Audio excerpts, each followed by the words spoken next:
effectivement démb le Serigne Saliou Gueye ak journal bi di yor daal di xëy fësal ci xëtam bu njëkk li nga xam ne nii moom mooy manifestation bu les partisans de Farba Ngom daal di organiser foofu ci Ourossogui mu nekk une forte mobilisation mais nag li bees si mbir bi mooy Serigne Saliou Gueye dafa daal di révéler que ne 1 milliard la ñu dépensé ci boobule manifestation 1 milliard mu nekk xaalis bu takku bi nga xam ne aussi ça a interpellé tout le monde ñëpp aussi di si poser question si l' information est vraie. Farba Ngom mi ñu toppee lu toll ci 125 milliards ci rapport scientifique nan la mën a dépenser 1 milliard pour une mobilisation ak aussi quel était le but ci boobule mobilisation léegi nag les avocats de Farba Ngom dañoo daal di jël benn dogal daal di déposer benn plainte contre Farba Ngom pour diffusion de fausses nouvelles. contre Serigne Saliou Gueye. Alors, les faits reprochés, donc diffusion de fausses nouvelles et diffamation, selon les informations rapportées par DAS Média, donc mu nekk yi tamit cette procédure intervient dans un contexte où la tension entre certaines figures politiques et des acteurs de la presse ne cesse de s'amplifier. Maxu Mandela, les commentaires ci wàllu boobu. Man personnellement wax dëgg yàlla bon peut-être que ils ont des raisons man gëwuma ko. gëwuma ne ils ont dépensé 1 milliard pour un meeting parce que ñun tamit Sénégal ñun tamit on a l'analyse très facile ñun tamit dañuy dégg dara rek commencé di dem 1 milliard dafa bëri. waaw 1 milliard pour un meeting ma jox la exemple lu leer nañ. waa PASTEF ñoom nañu xool seen budget de campagne bi nga xamante ni seen meeting yi élection présidentielle bi ñu def yëpp. seen budget de campagne yëpp matul woon 1 milliard en 21 jours meeting yëpp ci la bokkoon. matul 1 milliard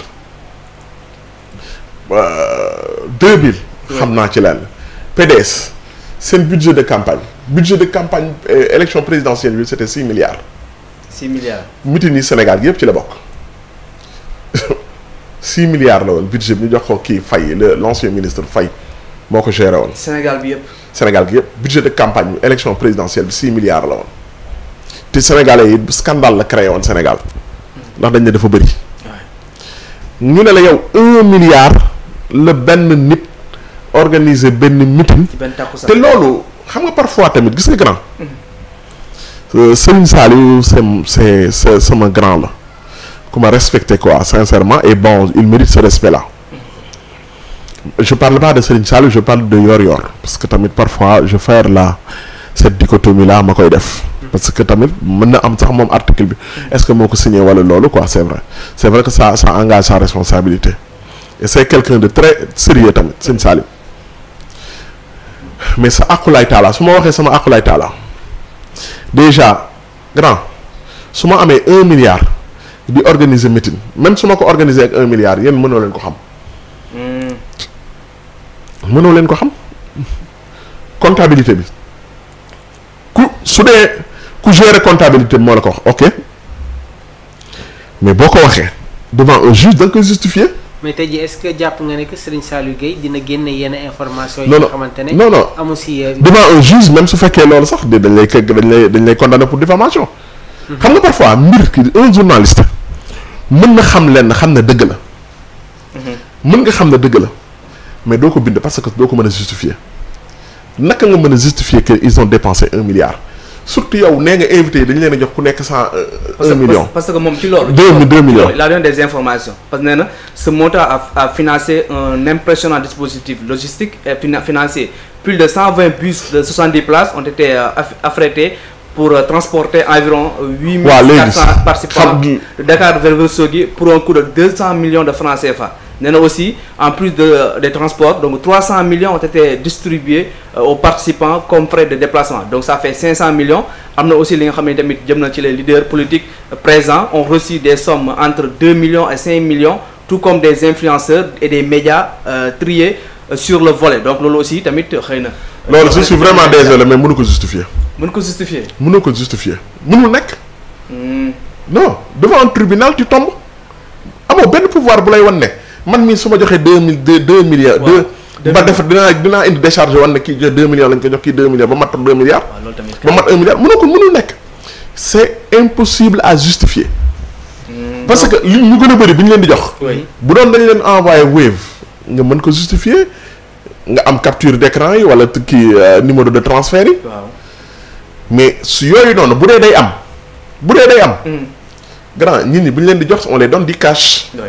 du ñu signer duñu def décharge ça veut dire que c'est presque impossible pour le journaliste de justifier ça. donc traçabilité. donc sur le plan juridique te man pour man tamit. peut-être qu'ils ont dépensé je dis pas qu'ils n'ont pas dépensé beaucoup d'argent. il faut que je sois très honnête. mais 1 milliard. néew ma du dëgg de. mais gëmuma ko. mais gëmuma 1 milliard yi. gëmuma 1 milliard lañ dépensé foofu. donc sur le plan juridique il y a déjà une plainte. non sur le plan juridique moom. bu demee devant un juge yaakaar naa ne moom. à quoi s'attend réellement. non devant un juge parce que diffamation la da nga indi say preuve. oui 1 milliard yi da nga koy justifier fii lii la su dee bus yi ñu ne la ana bus yëmm ak fan la fayee ana facture yeeg reçu yi. da nga koy génnee di. waaw da nga koy justifier. wala nga am témoignage koo xamante ni kat par bonne foi c'est le comptable moom moo doon jox ki moom mu ne la man kat man maa génnee ba mat 1 milliard. mais est-ce que loolu di nga ko am. est-ce que loolu di nga ko am l'autre hypothèse mooy tey jii si Serigne Saliou Gueye détient tous les éléments justificatifs qu'est-ce qui va se passer. non quel que soit alxam nit ki moom soo waxee yenn moom boo fekkee un journaliste soo indee justification bi yëpp moom c'est une information pas une du diffamation. c'est une information bu dee da ko joxe justification mais je doute qu'il y ait toutes ces justifications là. très bien parce que loolu c'est une chose de dire la vérité. mais c'est autre chose de justifier ce que vous dites. très bien li nga wax mën na nekk dëgg. mais problème justification ngay am. mooy nekk problème. alors Abdourahmane on va enchaîner rapidement avec l'autre point muy l'affaire day mel ni soo ma ko mayee day mel ni commissaire Keïta xam nga neewoon na fi Ousmane Sonko ak Diomaye dañ doon xeex. oui ñu jàpp ko ci kaso bi. waaw xam nga non ay nit mën nañ xeex. mais pour ne faut que justifier. yow loo xam ne mën na ko justifier bu ko wax. effectivement. bu ko wax. après ça te crée des problèmes. diffusion yooyu noonu. lu jar a moytu la. alors Abdourahmane l'affaire Fallou Fall donc des rebondissements dans le dossier donc Fallou Fall et ses proches devront encore patienter avant de connaître l'issue de son procès en appel accusé de viol sur sa propre sœur et initialement condamné à 15 ans de prison ferme. Fallou Fall a comparu ce mercredi devant la cour d'appel. lan la ñu mën a jëlee ci ay xibaar concernant tamit appel bi nga xamante ne amoon na ni ki tey. très bien l'affaire Fallou Fall ñu bëri aussi ñoo ngi koy bàyyi attention parce que tamit nekk li nga xam ne aussi ñu bëri ñu ngi def soutien pour ñu libérer ki nga xam ne nii moom mooy Fallou Fall moom nag dañ ko jiiñ li nga xam ne nii moom mooy viol loolu nag ko def moom mooy une partie de sa famille ñu ko jegee lool ñoo ko jiiñ boobule viol donc aussi tey jii mu doon jàkkaarloo ak le juge ñu bëri tamit doon na yaakaar ñu bàyyi ko mu ñibbi këram moo tax tamit gis nañ foofu bëri woon na lool ay nit ñu jàpp ne xëy na moom mii di Fallou Fall dina am finalement une libération. liberté provisoire bi sax yow. voilà mais procureur lu mu bëgg xëy na moo ñu acquitté ko acquittement la si saako ñu bàyyi ko simplement et bonnement parce que jàpp nañ xëy na deful dara ses avocats aussi gis nañ tamit ku si gën a ràññee ko bokk na si maître El Hadj Diouf moom tamit daal nay génn di xam ne El Hadj Diouf fait partie de ses avocats.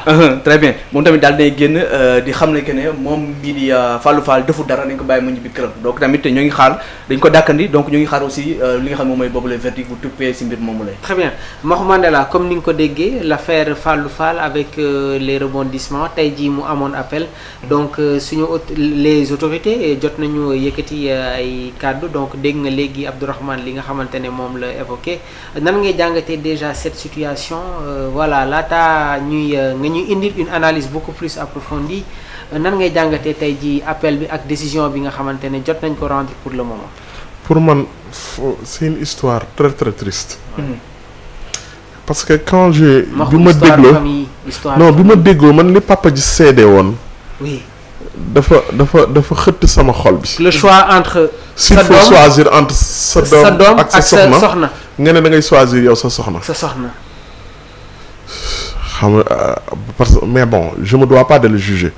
parce que tamit parfois nit góor moom mbëggeel dina ko def looloo xamante ni tamit. et on a nos réalités aussi. waaw mbëggeel dina ko def looloo xamante ni peut-être que tamit kii la mais à ce point tamit mbir bi toll fii man moom wax dëgg yàlla. soxna amul jigéen bu yàlla sàkk boo xamante ni kat soxna la bu ma gënal sama doom amul. te yàlla bu mu am. s'il faut choisir entre sa doom parce que soxna la. bu tasee day dem utiwaat keneen mais doom bàyyi la mënutul am beneen bàyyi mënatul am quel que soit alpha beneen baay jigéen nag mën nga ko bëgg suturaal ko. ma wax une réaction surprenante quand même. surprenante boo xam ne. dafa jaaxaloon parce que bon Fallou Fall ça fait presque 5 ans mais ñi dem kaso ñëpp xam ko benn seede la ñu am c'est un homme exemplaire. te tamit dëkk dafa métti te le cas de Fallou Fall daf ci bëri cas yu mel noonu si dans nos familles. wax dëgg yàlla ñoo xamante ni ay doomu jiitle ñu ñëw ñu leen di bundaxatal ci kër yi ba ñoom à un certain moment dañuy il se trouve exclu mais imagine-toi c'est une histoire à dormir debout. C'est une histoire à dormir debout. ñu ne Fallou Fall li ñu wax yëpp moo ko def man j'ai écouté l'interview de la dame. mais li femme bi wax dëgg yàlla ajul ngooñ. yenul maana man dama ci dóor sax sama noon. waxuma laa tëj ci sam tëj ci doomu jiitle. mais c'est grave ma li femme bi wax. du ma ci dóor sax sama noon laa la wax.